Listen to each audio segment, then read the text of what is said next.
Oh, look at that. There's tech news on the prompter. Is someone gonna do that with something with that, James? We can't just leave it on there. It's just sitting there. Are these just to take? Someone has to, can I take these? When NVIDIA announced the RTX 3060 graphics card comes with a limiter that cuts its Ethereum mining efficiency in half, and then called that limiter unhackable, that was a mistake, because crypto miners immediately started trying to hack it. And this week, it appeared that some had succeeded.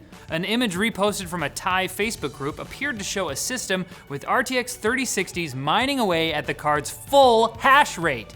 Really, what did NVIDIA expect? That people would hear it's unhackable and then be like, oh, okay, I'll just pack up my things and go mine some, I'm just gonna go mine some gold for my Xbox controller. Be right back. Okay, well actually, hold on. Some savvy netizens quickly noted that the currency being mined on these RTX 3060s was the altcoin Conflux, using the Octopus algorithm. You know the one. So it looks like the card's limiter hasn't been hacked yet, but at the same time, I haven't had a shot at it yet, so just you wait. I'm just gonna get my help. A complaint has been lodged with French regulators over Apple's new app tracking transparency feature in iOS 14.5. No!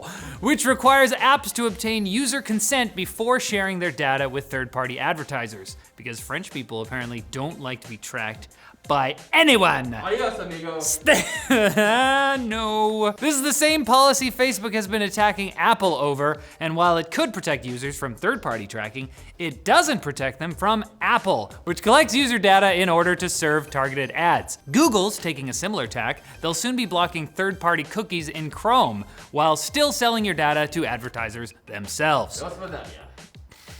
How many languages do you know? Interestingly, T-Mobile announced yesterday that they're going the opposite way. If users don't opt out by April 26th, the carrier will automatically share their information with advertisers. Okay, cool, but where's the option where I don't get tracked by Apple or Google or T-Mobile?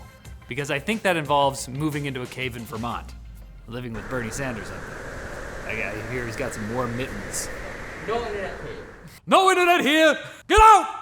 And Microsoft was waiting on the approval of European regulators to complete their acquisition of Zenimax, parent company of Bethesda, and Europe has just said, it's okay, go ahead. That's the pan-European accent. That's the one they all have. Microsoft and Bethesda both immediately started the celebrations, releasing what is, I guess, intended to be a touching video about the developer's history and how far they've come. Look at us. We went from a little studio in someone's basement to being sucked into one of the biggest conglomerates ever. From Skyrim to Skywind. Well, hail Father Gates.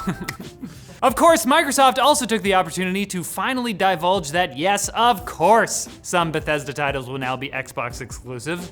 Are you dumb? But it also means more Bethesda games on Xbox Game Pass, which is good, I guess. I'd rather a Game Pass than a GameStop.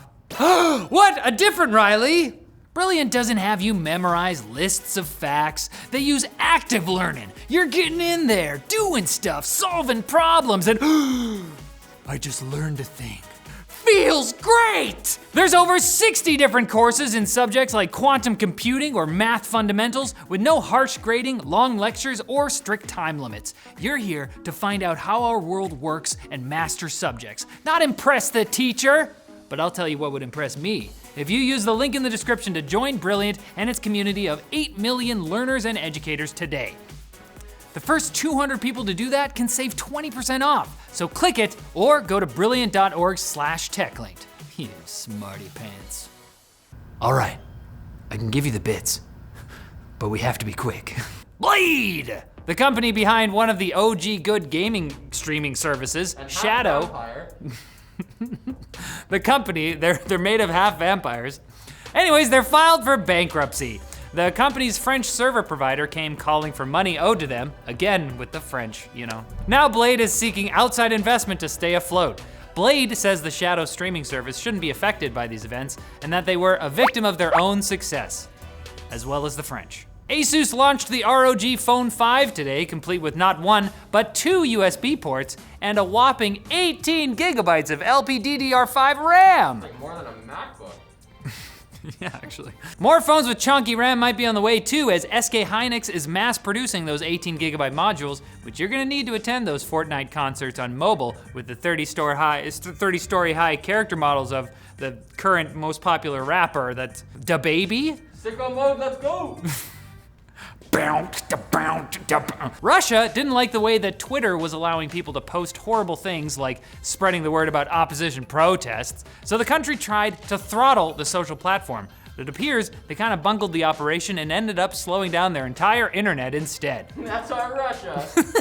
See, if Twitter would just listen and censor things the way Russia wants, they wouldn't have to skip out on NASA's moon base and work with China on making their own moon base with space blackjack and moon hookers. Actually, it sounds great. NFTs, or non-fungible tokens, are all the rage right now because they allow artists to sell digital art as if it's a physical object, sort of. Well, users of the digital platform ArtStation don't want in on the action, as the platform was forced to backpedal on its plan to implement NFTs after user backlash. Maybe because the whole idea of them doesn't make any sense? Shut your mouth. But neither does paying $8 million for a, would you pay $8 million for a freaking painting? How good's the painting? Oh, Linus is a big fan. I will sell the original Linus face meme picture. Okay, now they make sense. They make a lot of I sense. don't even know if Linus has the rights to that. Yeah, what? And HTC has announced the new facial tracker for its Vive VR headset, which will allow users to map their mouth movements onto digital avatars in VR. So VTubers can seem a little more like they're a real life anime girl, and this is a timeline we all want to live in, right? I'm a real fake girl. HTC has also announced smaller and lighter Vive trackers for $129, but if that's too much, you can also check out the open source StonX body trackers, made by a Swedish teen for about 80 bucks. That's where I'm putting my money. I think it's a good investment. Time to stop putting more tech news in this video because it's over. Come back on Friday for more tech news. I'm sure there will be more on the prompter by then. It just appears, and we just do what it says. Just read it. Please, let me go.